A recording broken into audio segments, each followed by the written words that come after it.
Happy Thanksgiving to everyone, everywhere. More on that in a minute. It's rivalry week, and it kicks off tonight, 7:30 on ESPN, I think. Ole Miss and Mississippi State, the Egg Bowl. Now, I've already done a preview of all the SEC games coming up this week, and I did that a couple of days ago, I think, on Tuesday. So click back a couple of videos if you want to check those out. Today, I'm going to preview some of the other rivalry games coming up this weekend outside of the SEC. Today is Thursday. Happy Thanksgiving to everybody. I can't thank you guys enough for everything that you've done for me here on this channel. You'll never know how much you really mean to me, how much you have helped me over the last couple of years. It's just been an amazing run for me here on YouTube over the last couple of years. The growth I've had on this channel is nothing really that I have done. It's the support that I've gotten from you guys constantly, year-round, not just during the season, but in the off-season too. Sharing the videos, liking the videos, everyone subscribing to the channel, the comments. We have the best comment section on all of YouTube here on the channel, and I could never thank you guys enough, and I could never really express to you how much you really mean to me. This is a trash talk football channel, and because of that, I feel like I don't really take enough time to just sort of step back and sort of take everything in. And I hope this isn't sounding over the top or anything like that, because I don't rarely do things like this. And like I said, I should do it more. And I don't know if it's just the nature of the channel or what. It's my fault. I don't take the time to thank you guys enough. But it is Thanksgiving. And, sitting out here this morning thinking about today and sort of, just how lucky I am from a personal perspective with my family, Mrs. Lou, my kids, my dad, my in-laws, my brother, everybody like that. And I include you guys in that. You guys really mean the world to me. I've shared some personal stuff about myself on the channel over the years.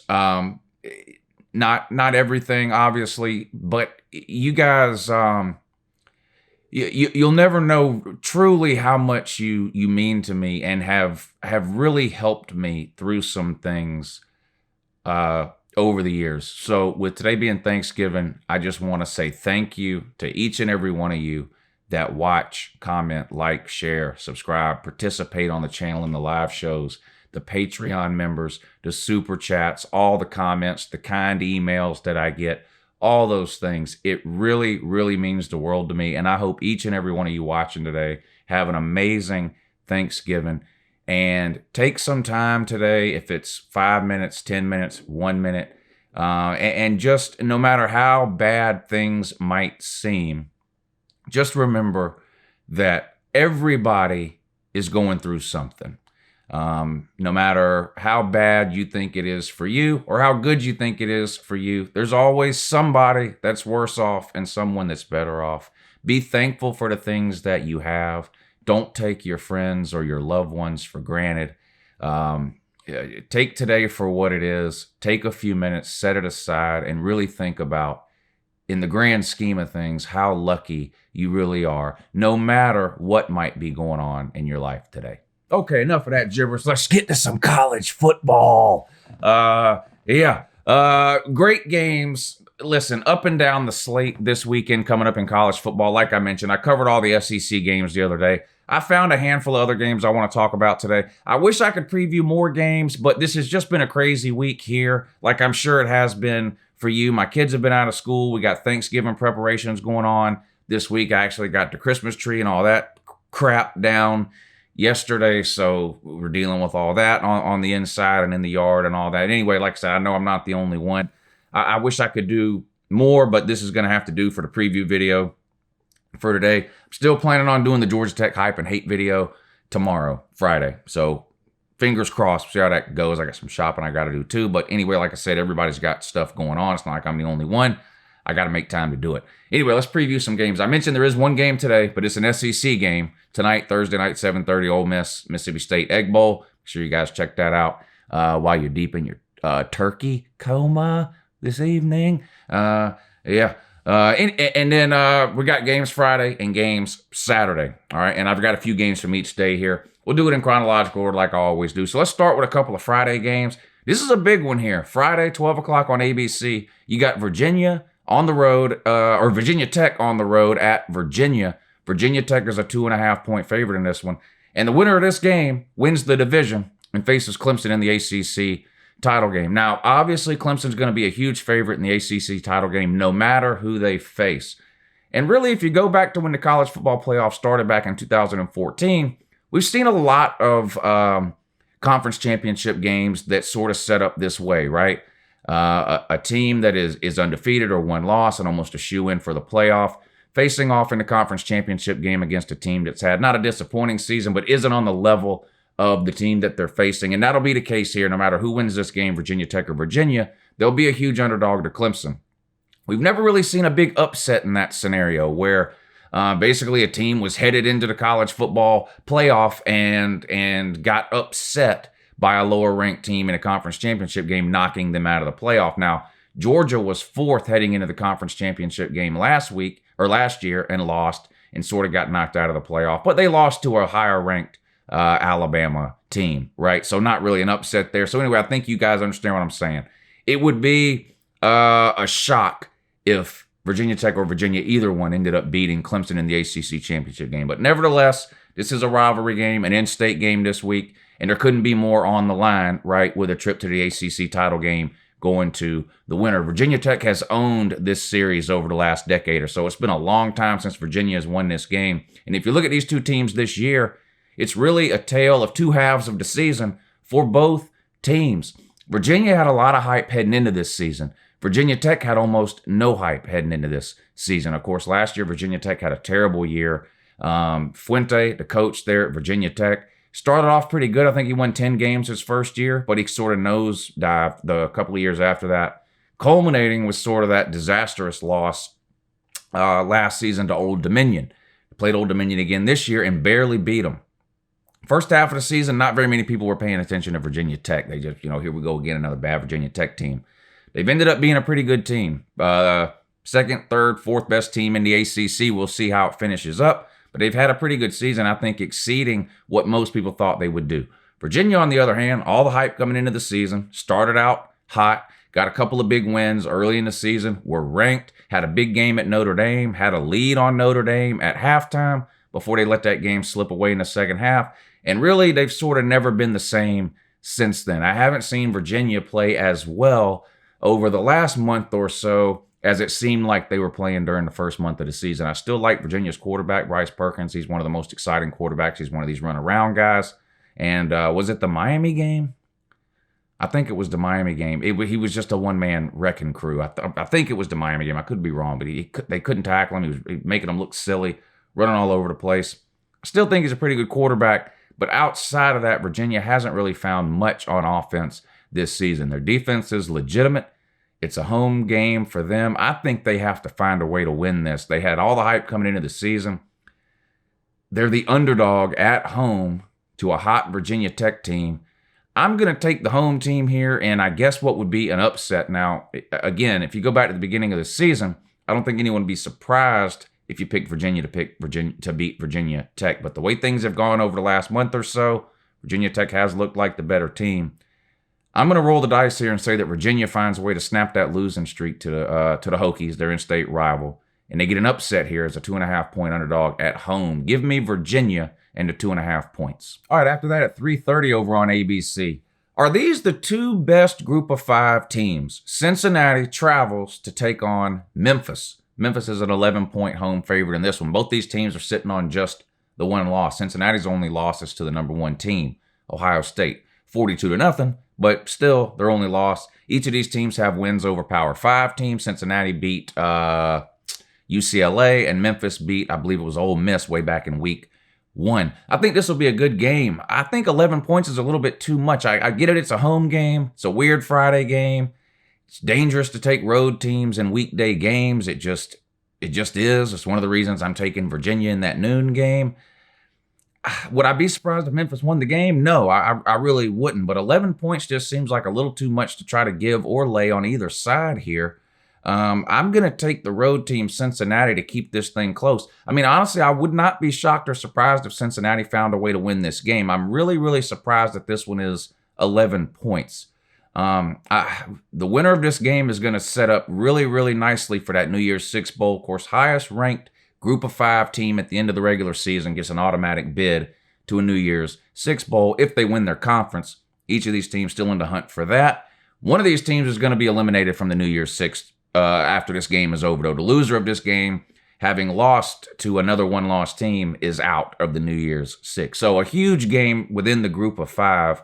I'm going to take the road team to keep it close, though. I really won't be surprised either way who wins this game. 11 just seems like a little too much. Give me Cincinnati on the road and those 11 points. All right, moving on to Saturday. And right up at noon, we have probably the biggest game of the entire weekend in terms of college football playoff implications. Maybe you want to talk about the Iron Bowl. Auburn maybe has a shot against Alabama. A couple other really big games. But Ohio State on the road at Michigan, 12 o'clock on Fox. Ohio State's a 9-point road favorite in this one. Ohio State's been the most complete, most dominant team in all of college football from the time it kicked off way back at the end of August till now. They haven't had a single game where they've played bad, either offensively or defensively. Justin Fields is a Heisman candidate. Chase Young is the best player in America. Michigan, on the other hand, same old story, same old routine. Will it end the same or will it end different, right? This year and last year, all the hype heading into the season. Season starts. This year and last year, they take a couple of losses early in the season. People write them off. They forget about them. Same old Michigan. Harbaugh can't get it done. Here we go again. Calendar turns to October. Michigan starts to roll. The offense starts to click. Michigan starts blowing teams out by 30 and 40 points, right? People start paying attention. Oh, my God, is this the Michigan team we thought it would be? Can they beat Ohio State at the end of the year? And if you go back to last year, Michigan got so hot at the end of the year, they were actually favored to beat Ohio State on the road last year in Columbus. Of course, we all know what happened. The game kicked off and Ohio State completely dominated them, embarrassed them, humiliated them, ran them out of the building in a game that was never even competitive or close. This year has gone the exact same way. Ohio State does come into this game as a favorite because they are generally considered to be the best team in America. I know LSU and them bounce back and forth between 1 and 2.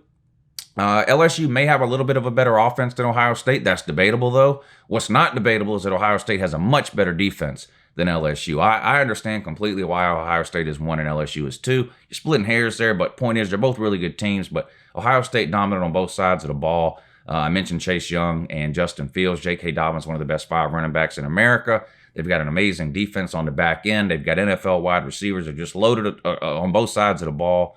Michigan seems to be peaking again at the right time. I'm going to be honest with you. I know Ryan Day is a first-year head coach.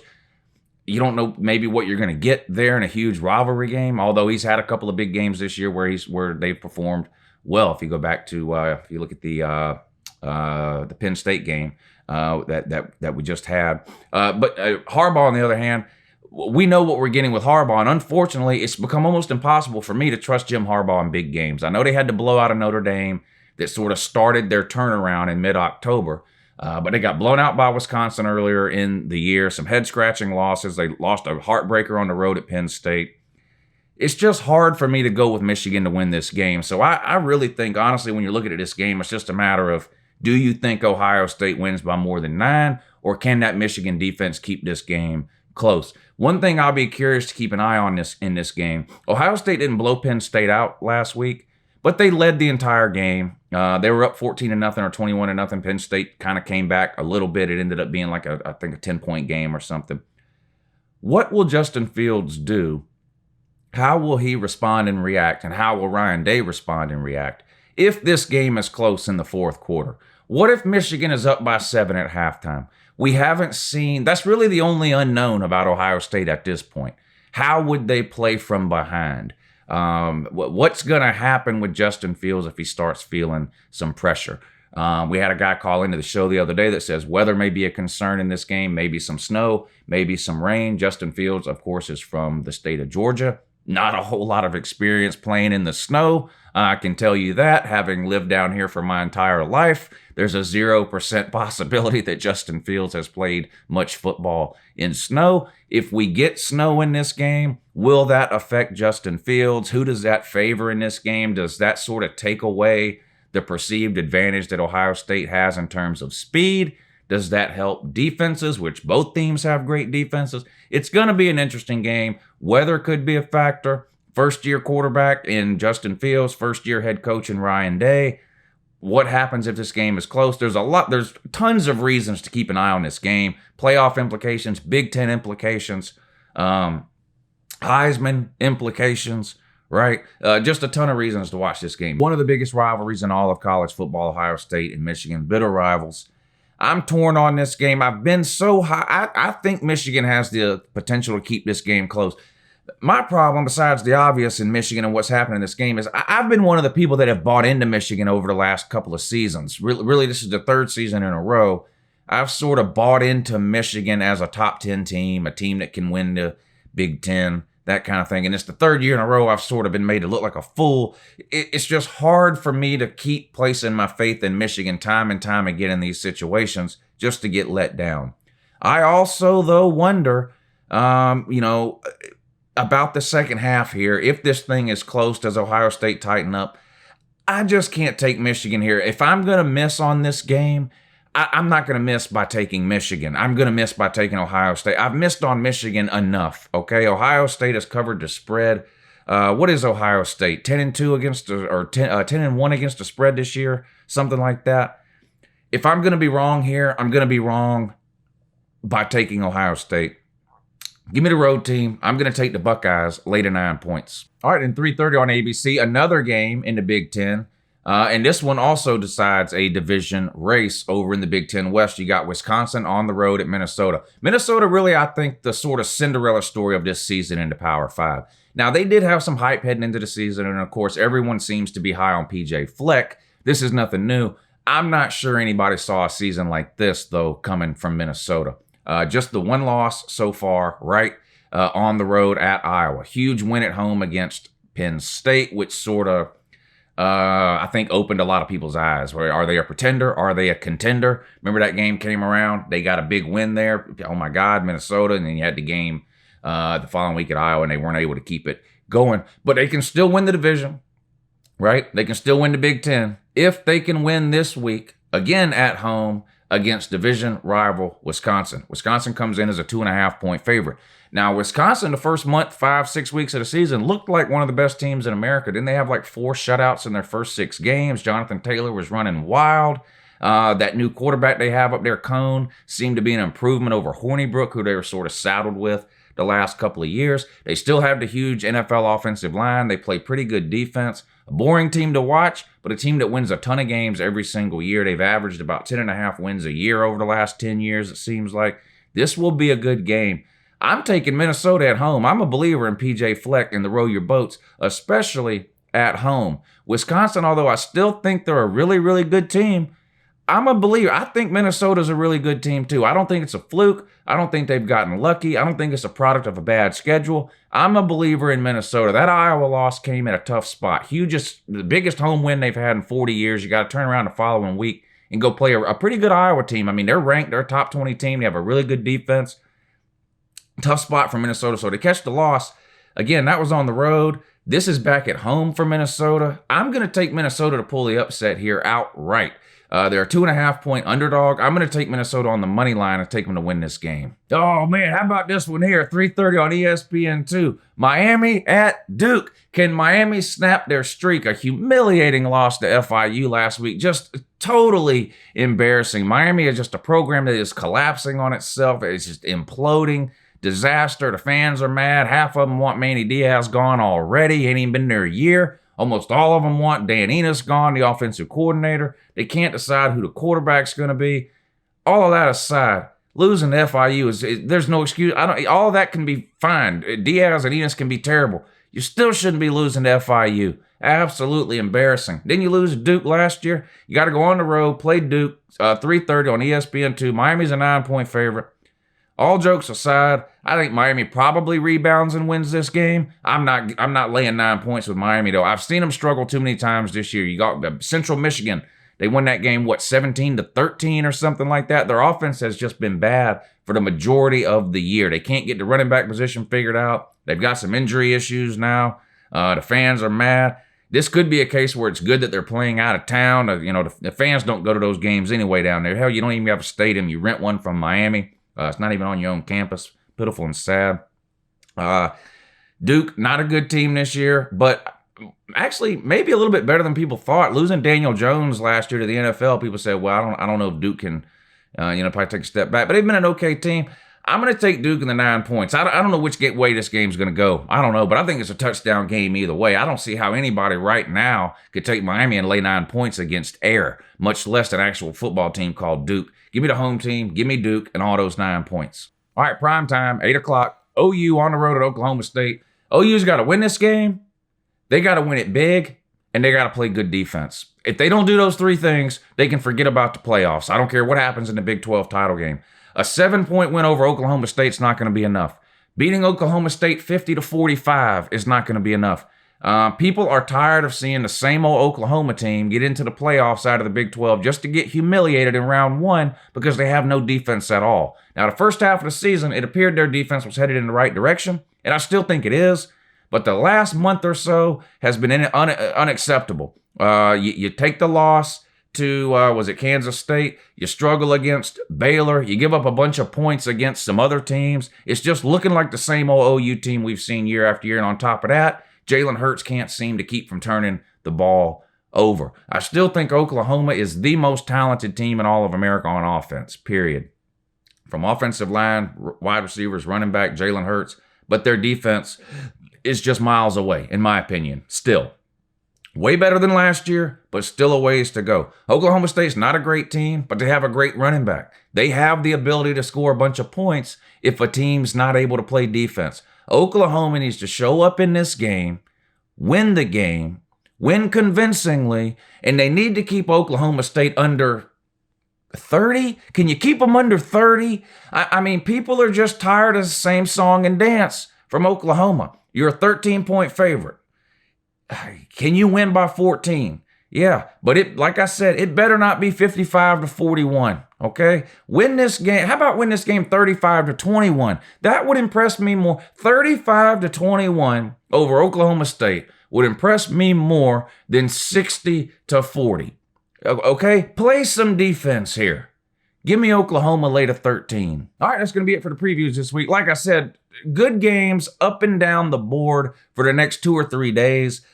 This is what I had time to cover this week with Thanksgiving going on. Again, thank you guys so much for everything you do for me here on the channel. I cannot thank you enough. It means the world to me. I hope you guys have a great Thanksgiving. I hope you eat way too much food. I hope you have a great time with friends, family, and football today. 3 of the greatest things God ever created, friends, family, and football.